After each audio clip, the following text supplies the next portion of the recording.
Today we've had in this Proflex, K2 Proflex Animal from the late 90s. This is a nice retro mountain bike with a really good spec for the time. I think it costs around, it was over £2 when it was new, back in the 90s. I mean, it's got XT chain set on it, XT rear mech.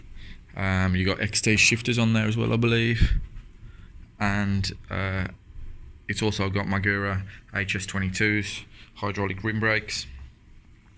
It's got K2's own forks, I believe. These are made by them, the Noline, Chubby forks. I believe they're their own. And the Eastern Gervin, they may not be. And then you've got the Smart K2 shock, which was their own shock, which takes a 9-volt battery. I'll have to look into this shock.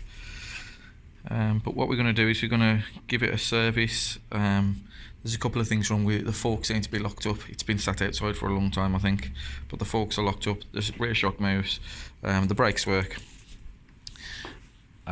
Needs a new chain, obviously. There's not much wear on the chain set or brake blocks or anything like that. I don't think it's been used too much. And whoever had it originally, I think, wanted to look after it, but it has had a bit of a battering wherever it's been left, but it's still in relatively good condition. So I think it's worth the time and effort to clean it up and get it back on the road, get the forks working, and see if we can sell it.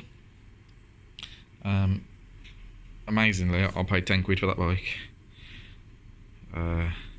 Scrapman had it out of somebody's garden who was moving.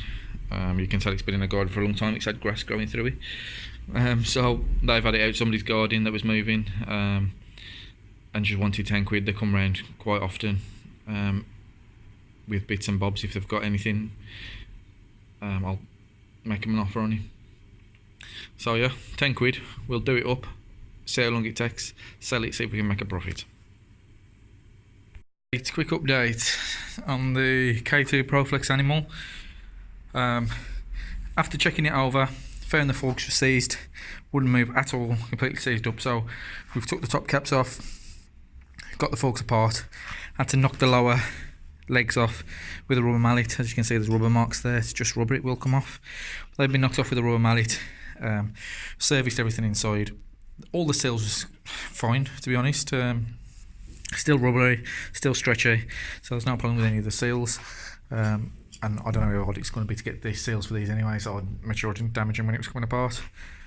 Took the tops off, took the springs out, the elastomers out, made sure that everything's still bouncy, everything's oiled up and working, and we have got some movement now. So they were nice and smooth. There's a bit of squeak from one of the springs on the left hand side, so I'll just put a bit of oil down in the inside there, stop that squeaking.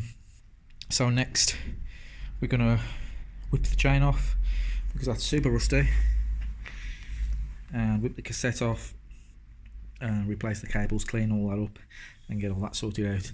Then I want to look into this shock, see what needs to be done to that. Chuck a new saddle on it because this one's full of water, it's been outside. Some new tubes. Tyres are perished, so a new set of tyres, and then it's going to be ready to go, and I might use it myself for a while. I'll chuck some new grips on it as well, but we'll see how that goes.